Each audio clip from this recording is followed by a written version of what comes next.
μικρό ακουστικό που υπάρχει, η GL, όντως είναι το πιο μικρό ακουστικό σερί που υπάρχει στον κόσμο, αναφερτιζόμενο. Είναι η λειτουργία Organic Hearing, που είναι τεχνητή νοημοσύνη ουσιαστικά και συγχρονίζει τη λειτουργία του ακουστικού με τη λειτουργία του εγκεφάλου.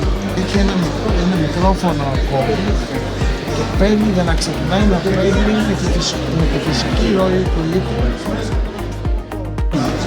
Και δεν φαίνεται κιόλας. Αυτό έχει σημασία, να μην φαίνεται.